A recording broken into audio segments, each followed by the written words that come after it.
Bueno, les damos un cordial saludo, bienvenida para todos nuestros oyentes, para cada uno de los seguidores de nuestras redes sociales, un cordial saludo para las personas que nos escuchan a través de este medio. Busco en ti Radio Online porque recuerda que donde estás no es el final. Continuando con nuestra programación, contamos con la presencia de Leo y Lili en su segmento Tiempos de Conquista. Así que les damos la bienvenida. ¿Cómo estamos hoy? Bien, Jorge, muy buenas tardes. Hola, muy buenas tardes a todos, ¿cómo están? ¿Tú cómo estás? ¿Cómo vamos con lo del libro? Todo muy bien. Ahí propaganda, publicidad, a ver que bueno, ya está disponible nada más en México, está disponible en Estados Unidos también, ya está listo, ya está disponible para que las personas que lo quieran ordenar, ya les llegan tiempo récord realmente, les llegan por ahí 2 o 3 días, así que no se pierdan esta oportunidad de adquirir estos testimonios que realmente son vivencias con propósito. Así es, les invitamos a la audiencia a que compren el libro porque son 19 diferentes maneras en testimonio personal de lo que es nuestra identidad, pero sobre todo que el propósito está en nuestra identidad.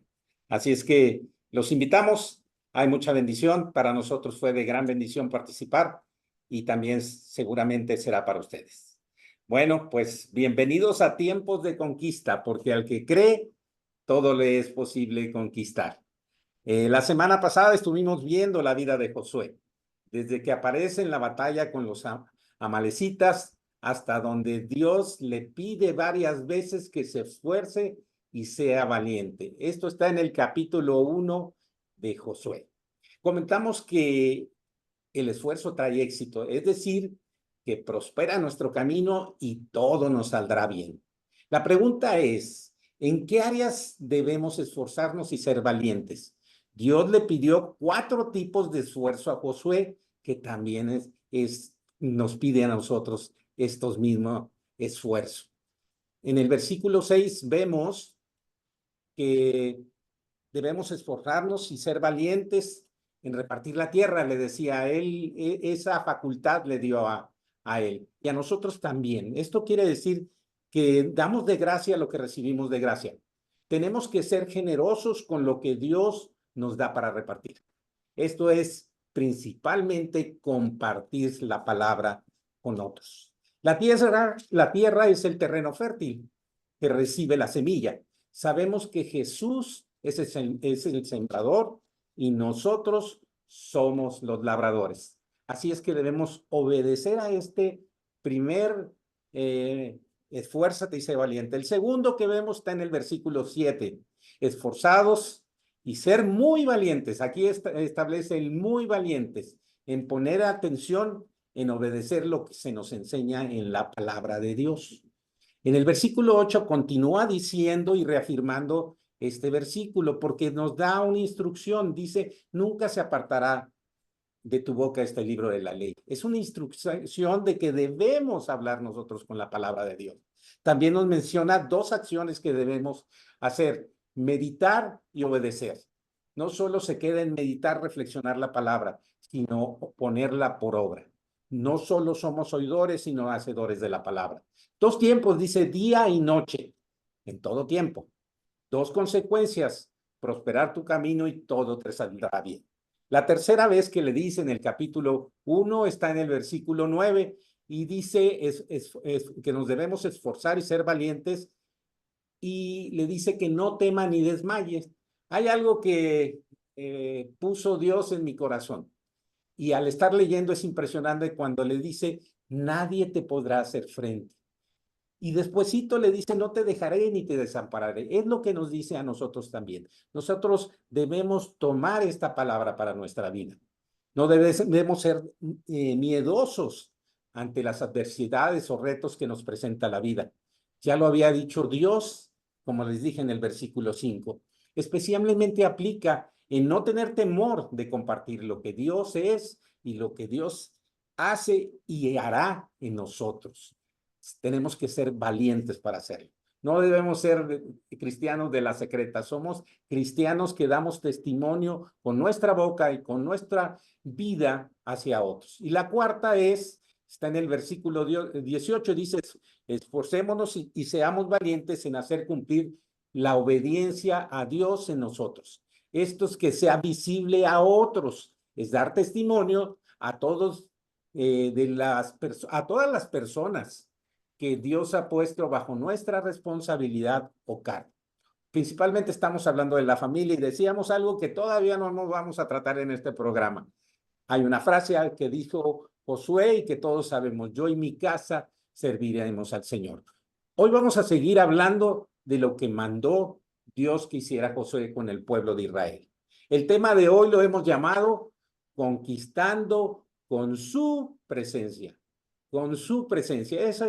Eso es lo que nos lleva a conquistar no solo la tierra prometida, también la vida eterna. El versículo base del día de hoy está en Romanos 8:14, que dice: porque todos los que son guiados por el Espíritu de Dios, estos son hijos de Dios. Así es. Qué hermoso versículo, porque nos dice una gran verdad de que debemos ser guiados por su espíritu. Y la historia que vamos a ver hoy precisamente trata de eso. Hemos estado viendo cómo fue todo el proceso en el desierto y cómo para conquistar Canaán. Pero el día de hoy vamos a ver ya tal cual cómo comienza esta conquista. El pueblo de Israel, ahorita estamos en ese momento que están frente al Jordán, frente a la tierra de Canaán, es decir, a unos pasos de la conquista. Recordemos que este proceso les llevó 40 años, ¿verdad?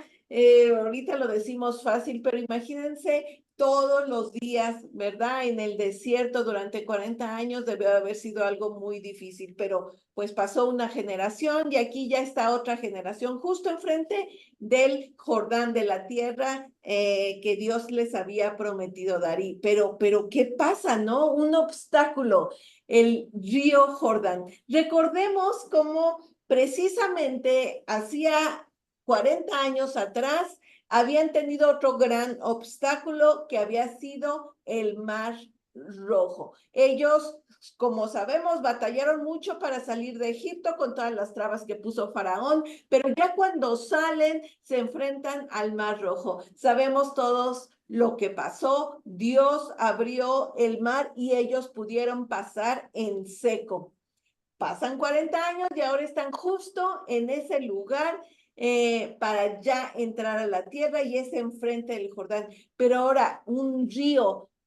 Antes fue un mar, ahora es un río. Muchas veces pensamos que la primera obstáculo fueron las murallas de Jericó, pero no, ¿verdad? Antes estaba esta barrera geográfica que protegía muy bien Canaán, ¿verdad? Estaba el río Jordán, un río muy importante de Tierra Santa, es el río más largo que ellos tienen con 360 kilómetros de largo. Estaba viendo que también tiene un ancho como de 30 a 40 metros. Ahora, de profundo como 1.5 metros a 3,5 metros. Entonces, imagínense, no iba a estar fácil, así como era muy difícil que ellos hubieran cruzado el Mar Rojo cuando salieron, pues ahora para entrar otra vez este río que no iban a poder ellos cruzar. Eran aproximadamente un pueblo como de 2 millones. Entonces, con niños, mujeres y cachivaches, ¿verdad? Que cómo iban a cruzar el río así. Pero sabemos que para Dios no hay imposibles. Pero claro, se oye muy bonito esto de la conquista, ¿verdad? Y decir, ya están a punto de la conquista, pero fíjense, así como vemos aquí en la palabra, siempre hay obstáculos, ¿verdad? La conquista implica por eso que nos esforcemos, que es lo que le dice Dios a Josué repetidamente, como lo acabamos de ver ahorita con lo que dijo mi esposo, ¿no? Ahí 4 veces esfuérzate, esfuérzate, esfuérzate en diferentes cosas, ¿verdad? Entonces aquí también el pueblo iba a implicar un esfuerzo, ¿verdad? Pero ¿cómo por más que se esforzaran iban a cruzar este río? Pues Dios se iba a encargar de ello, porque pues como decimos, para Dios no hay imposibles. Ya había mostrado su poder en el Mar Rojo y 40 años después lo iba a volver a mostrar al abrir el río Jordán. Pero bueno, vamos a ver esta historia muy rápidamente. Ahí la tenemos en Josué 3 y 4, ¿verdad? Pero vamos a leer este pasaje de Josué 3, el versículo 2 al 4, que dice: y después de 3 días, los oficiales recorrieron el campamento y mandaron al pueblo diciendo: cuando vean el arca del pacto del Señor su Dios y a los levitas sacerdotes que la llevan, ustedes saldrán de su lugar y marcharán en pos de ella, a fin de que sepan el camino por donde han de ir, por cuanto ustedes no han pasado antes de ahora por este camino. Tenemos situaciones similares, ¿verdad? Pero fíjense que también hay diferencias grandes. Cuando ellos llegan al Mar Rojo, pues era de noche, apresuradamente llegaron, iban huyendo de Egipto. Pero aquí, cuando se enfrentan al río Jordán, hasta tuvieron 3 días antes para estar ahí, hicieron su campamento 3 días y por eso ahí acabamos de leerlo, ¿no? Los oficiales recorrieron el campamento y les dieron instrucciones que marcharan en pos del arca. Esto es algo que vamos a enfatizar el día de hoy, porque ¿qué es el arca sino la presencia de Dios, verdad? Esta es la única indicación que se les da principalmente. Ustedes van a obedecer a seguir el arca. ¿Por qué? Porque en ese momento, ahí se nos narra que los sacerdotes iban a llevar el arca, iban a poner, y en cuanto pusieran sus pies en el río iba a dejar de correr, ¿verdad? Se detuvo muchos kilómetros atrás en una ciudad llamada Adam. Dice que se juntó el agua como un montón, ¿no? Y las aguas de abajo pues se fueron. Entonces ahí iba a pasar primeramente los sacerdotes, que era algo inusual, porque recordemos que quien llevaba el arca eran los coatitas, estos levitas encargados precisamente de transportar el arca, pero en esta ocasión tan especial iban a ser los mismos sacerdotes quien la llevaban. Me gusta mucho esta imagen porque sí, efectivamente era una ocasión especial, así como diciendo, vamos a entrar y conquistar, ¿verdad? Y quien va a ir primero es el arca, la presencia de Dios. Y muchas veces, como les digo, se oye muy bonito esto de conquistar, pero tenemos que ver en la palabra cómo son las cosas, porque aunque la palabra nos muestra, sí, de algo físico, de algo terrenal, nosotros tenemos que transportarlo al área espiritual, que son las batallas con las que lidiamos día a día, ya sea con nuestro carácter, con situaciones complicadas, con enfermedades, ¿verdad? Pero entonces aquí Dios nos está enseñando en su palabra cómo conquistar. Y la primera cosa que vemos aquí es seguir su presencia, porque recordemos que el arca era este trono de Dios aquí en la tierra. Es muy interesante todo lo que sabemos del arca y que se nos enseña desde el Éxodo. Fíjense, fue el primer mueble que Dios le manda a Moisés construir. Ahí lo tenemos en Éxodo 25. Y se nos narran los materiales y todo eso, pero me gusta cómo es lo principal. Es el primer mueble mencionado del tabernáculo, ¿verdad? Ahora, recordemos que el arca era una especie de cofre en el que adentro estaba la ley, una urna con el maná y también la vara de Aarón que reverdeció. Pero aún más interesante se me hace para mí, es que esta arca, este tipo de cofre iba con una cubierta, como la tapa, y la tapa del arca se llamaba propiciatorio, quizá una palabra a veces complicada hasta para decir, ¿verdad? Pero tiene un significado hermoso. ¿Por qué? Porque ahí Dios era propicio al hombre. Ahí era donde Dios mostraba su misericordia. Por eso es una imagen del trono de Dios, un trono de misericordia. Y justo esa tapa iba arriba de la ley. ¿Por qué? Porque significa la gracia, ¿no? La gracia que Dios nos muestra al perdonar nuestros pecados. Entonces, si lo vemos así, el pueblo de Israel iba siguiendo esa arca, esa imagen de que va la ley, pero va la gracia, ¿verdad? Porque sin la gracia de Dios, pues no estaríamos, ya estaríamos todos consumidos, como dice su palabra, ¿verdad? Pero entonces, ahora, ¿cómo lo aplicamos? Porque les digo, esto es algo terrenal, lo que se nos narra, pero en lo espiritual así debe ser nuestra actitud. Siempre dejarnos guiar por su palabra, dejarnos guiar por su presencia, porque Él va a abrir camino donde no lo hay. O sea, en el mar no hay camino, ¿verdad? Pero Él lo hace. Así, por más imposible que nos parezca, Él lo abre. Y eso es lo primero que tenemos que nosotros considerar, que vamos a seguir su presencia. Por eso el versículo del día de hoy, ¿no? Ser guiados por su espíritu, porque si somos guiados por su espíritu es que somos sus hijos, ¿verdad? Y bueno, rápidamente, otra situación importante de esta narración es que el arca iba a ir delante. En el desierto, cuando ellos se movían, cuando el pueblo de Israel se movía, el arca iba en medio de los campamentos, ¿verdad? También cuando se movían, avanzaban unas tribus y luego estaba el arca y atrás otras tribus, porque pues así protegían el arca. Pero en este momento, para la conquista, el arca iba adelante, ¿verdad? Entonces, así debe ser para nosotros. Lo principal, lo primero es ser guiados por Dios y dejarnos nosotros ser guiados por Él. Ahí hay un versículo en Números 10, 35 y 36 que me gustaría leer, porque era esto que Moisés decía cuando el arca se movía. Les digo todavía en el desierto, pero no dudo que hayan sido esas mismas palabras que tenía en mente el pueblo cuando cruzó el Jordán. Y dice así en Números 10, 35 y 36. Cuando el arca se movía, Moisés decía: levántate, oh Señor, y sean dispersados tus enemigos, y huyan de tu presencia los que te aborrecen. Y cuando ella se detenía, decía: vuelve, oh Señor, a los millares de Israel. Entonces, ¿qué pasa? Esto mismo, ¿verdad? Debe ser, pues, para nosotros, que el arca nos guíe.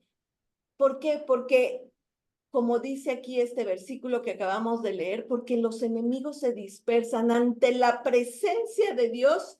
Los enemigos no tienen nada que hacer y son dispersados, huyen, ¿verdad? Porque dice ahí que hasta lo aborrecen. Y qué bueno, eso debemos tener en cuenta, que no hay temor cuando nosotros somos guiados por la presencia. Esta arca simbolizaba, les digo, el trono de Dios, pero era donde Dios también hablaba. Les digo, si adentro estaba la ley, era porque su palabra es la que nos debe a nosotros regir. Cuando Moisés la construyó, ahí leemos en Éxodo 25, 22, cuando él está diciendo de hacerla, que ahí era donde él le iba a hablar.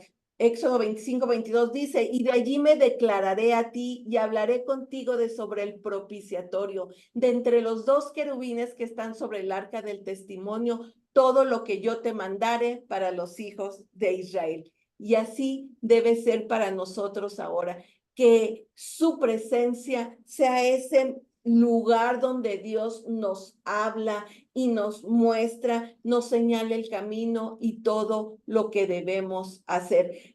Un detalle que pasaba era que cuando el arca iba a pasar el Jordán, iba a estar casi a 1 kilómetro de distancia de ellos. Imagínense, bien lejos. Sin embargo, a la vista del pueblo, para que ellos la pudieran ver y cruzaran, porque todo el pueblo cruzó, así con los niños, los bebés, y les digo, y hasta los cachivaches. Todos pasaron, ¿verdad? Pero ahora, en Cristo, para nosotros está mucho mejor. Ya no la tenemos que ver de lejos su presencia o estar alejados de ella, sino que gracias a Cristo ahora nosotros tenemos acceso directo, cercano, ¿verdad? Confiadamente, como dice la palabra, podemos acercarnos a su trono y encontrar auxilio, esa ayuda para lo que estamos pasando. Así que, como al pueblo se le dice, hay que levantarnos y cruzar guiados por su presencia. Solo una cosa me falta por decir, ya se me está olvidando, que es algo de lo más importante. Josué le pidió una cosa al pueblo. Dios se iba a encargar de hacer ahora sí que toda la obra, todo el trabajo iba a ser llevado por Dios al detener las aguas. Pero una cosa pidió Josué al pueblo y es que se santificaran. Así es. Entonces, ahí está la clave. Dios hace la obra, pero nosotros debemos presentarnos a Él santos, ¿verdad? Porque Él es santo y eso demanda de nosotros sabernos separados para Él y para su honra y gloria. Así es. Qué importante es que uno estudie este fondo, porque a veces está en libros anteriores, pero es bueno recordar la importancia de lo que había en esa arca y lo que significaba. Bueno, en estos capítulos vemos que no solo la parte histórica de lo que sucedió en Israel, y como lo comentó también Lili, no solo la parte histórica, la aplicación con Jesucristo en nuestra vida. Decíamos que lo que sucedió con Israel al cruzar el río Jordán. Esto tiene una aplicación en nuestra vida. Si preguntamos cuánto tiempo tardó el pueblo de Israel en llegar al Mar Rojo después de la salida de Egipto, 3 días. ¿Cuánto tiempo tardó el pueblo de Israel en llegar al río Jordán después de andar en el desierto 40 años? No hay punto de comparación, 3 días a 40 años. La diferencia está en que para cruzar el Mar Rojo, la presencia de Dios los sacó de Egipto y fue manifiesta después de pasar el Mar Rojo en la columna de nube y de fuego que los guiaba. Sin embargo, al ser el pueblo, un pueblo rebelde y desobediente a Dios, negaron esa presencia de Dios y lo que estaba haciendo para cumplir su palabra de llevarlos a la tierra prometida. Dios siempre cumple lo que dice, lo que está en su palabra. Sus promesas son verdades y reales en nuestra vida si nosotros las asumimos y las tomamos. En el caso del Jordán, como lo comentó Lili, el arca del pacto cambió de lugar, de estar en medio del pueblo, pasó a estar al frente del pueblo. Esto es la presencia, cambió de posición y se presentaba lo siguiente. Cuando nos bautizamos en agua, que es pasar ese Mar Rojo, dejamos el pecado y recibimos el regalo del Espíritu Santo. Y como cuando somos bautizados por el fuego del Espíritu de Dios, que eso es pasar el Jordán, somos guiados por su Espíritu y no por nuestra inteligencia, razón o fuerzas. El Espíritu rige en nosotros.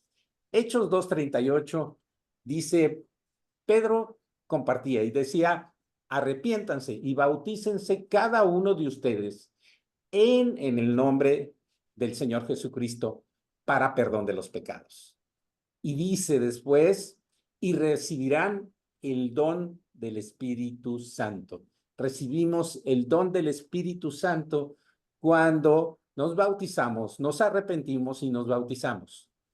Debe haber en nosotros una evidencia, y la evidencia de la presencia de Dios, como nos lo dice el versículo base que vimos hoy, o estamos viendo hoy. Y está en Romanos 8:14, dice, porque todos los que son guiados por el Espíritu de Dios, estos son hijos de Dios. Estos son hijos de Dios, que son aquellos que podemos ser guiados por el Espíritu Santo. Y no solo eso, sino hay una evidencia espiritual. 2 versículos después nos dice, el Espíritu mismo da testimonio a nuestro espíritu de que somos hijos de Dios. Recuerden que cuando Jesús fue bautizado en el Jordán, vino una voz del cielo, esto es una evidencia, que decía, este es mi Hijo amado en el cual tengo contentamiento. Posteriormente fue llevado al desierto y regresó en el poder del Espíritu. Fue llevado al desierto para ser tentado. Y después comenzó su ministerio. Ahí vemos un proceso, unas circunstancias que lo llevaron a ser guiado o regresar más bien en el poder del Espíritu Santo. Bueno, la evidencia que vemos del pueblo de Israel después de haber cruzado el Jordán fueron las 12 piedras que pusieron como recordatorio. Y dice el versículo 7, y ustedes podrán decirles, nos recuerdan que el río Jordán dejó de fluir cuando el arca del pacto del Señor cruzó por allí. Esas piedras quedarán como un recordatorio en el pueblo de Israel para siempre. El próximo programa hablaremos de la conquista de Jericó y hablaremos del poder de Dios que operó para ganar esa batalla. Es oportuno reflexionar que a nosotros mismos nos puede pasar esto. Al no entender que la presencia de Dios va por delante de nosotros para que las cosas sean de una manera, a su manera, no a nuestra manera, ni nuestras propias fuerzas. Es decir, el Espíritu Santo nos guiará con sabiduría para atravesar las dificultades, las adversidades, los problemas y cumplir el propósito y voluntad de Dios y de llevarnos hasta el final del camino. Él cumple sus promesas. Él empezó una buena obra en nosotros y Él la va a terminar en nosotros también. El fin de nuestra fe es la salvación y disfrutar con Cristo la vida eterna. Ese es el camino final. El problema está cuando no creemos o dudamos que existe la vida eterna. Esto significa que no hemos verdaderamente focalizado o entendido que no debemos perder de vista la meta o desviarnos de ella por la falta de obediencia, de la presencia y guianza del Espíritu Santo que mora en nosotros. Necesitamos esforzarnos. Por eso muchas veces fue el recordatorio, esfuérzate y sé valiente a Josué. A nosotros también nos dice Jesús. Jesús también nos pide que nos esforcemos. En Lucas 13:24 dice, esfuércense a entrar por la puerta angosta, porque les digo que muchos procurarán entrar y no podrán. Esto es porque no basta solo, les decimos, el esfuerzo personal, sino ser guiados con sabiduría por el Espíritu de Dios. Y sobre todo, como lo dice Romanos 8:16, el Espíritu mismo da testimonio a nuestro espíritu de que somos hijos de Dios. Esto no está en nuestra conciencia o pensamiento propio. Podemos nosotros decirlo, sin embargo, aquí hay una evidencia del Espíritu de Dios a nuestro espíritu. Y ese es el fruto del Espíritu Santo en nosotros. También Pablo lo dice y nos habla de esforzarnos. Dice en 1 Corintios 16:13, en la Nueva Traducción Viviente, dice, estén alertas, permanezcan firmes en la fe, sean valientes y sean fuertes. La comida es la palabra de Dios. No solo de pan vivirá el hombre. La fortaleza nuestra está en esa comida. Por eso sean fuertes. Segunda de Timoteo 2:1 dice también, tú pues, hijo mío, esfuérzate en la gracia que es en Cristo Jesús. Recordemos que somos administradores de la gracia. Eso nos dice Primera de Pedro 4:10. Entonces, de la multiforme gracia de Dios, en cada uno se manifiesta de diferente manera, pero hay una manifestación en nosotros de su espíritu a nuestro espíritu. Por último, ¿cuál es la mejor manera de correr la carrera que tenemos por delante para la vida eterna? Así como todavía faltaba poco para llegar a Jericó, ya estaban dentro porque habían cruzado el Jordán. La próxima semana les digo que vamos a ver esto, pero vamos a ir a Hebreos 12:1 y dice, por tanto, nosotros también teniendo en derredor nuestro tan grande nube de testigos, despojémonos de todo peso y del pecado que asedia. Aquí hay una situación. Los pueblos temían porque habían escuchado que habían pasado el Mar Rojo y habían cruzado el Jordán. Temían a Dios. Eso es muy importante que nosotros entendamos. Tenemos una nube de testigos y en esa nube de testigos ven cómo es nuestro corazón. Lo que nosotros transmitimos es nuestro corazón. Nuestros hechos son muy importantes, pero nuestro corazón es muy importante mostrarlo. Por eso dice, y corramos con paciencia la carrera que tenemos por delante, puestos los ojos en Jesús, autor y consumador de la fe. Nuestros ojos tienen que estar siempre viéndolo a Él, porque si vemos para otro lado, podemos desviarnos, podemos salirnos de la carrera o podemos tropezar. Dice, el cual por el gozo puesto delante de Él sufrió la cruz, menospreciando el oprobio. Esto es la vergüenza. Y se sentó a la diestra del trono de Dios. Nosotros tenemos una promesa de que reinaremos con Él. Si nosotros focalizamos y ponemos nuestros ojos en Él, podremos terminar la carrera y conquistar con su presencia el lugar que ha reservado para nosotros. Muchísimas gracias por estar con nosotros. Gracias por estar en este tiempo de conquista, porque les queremos decir que al que cree, todo le es posible conquistar. Muchísimas gracias. Que Dios les bendiga.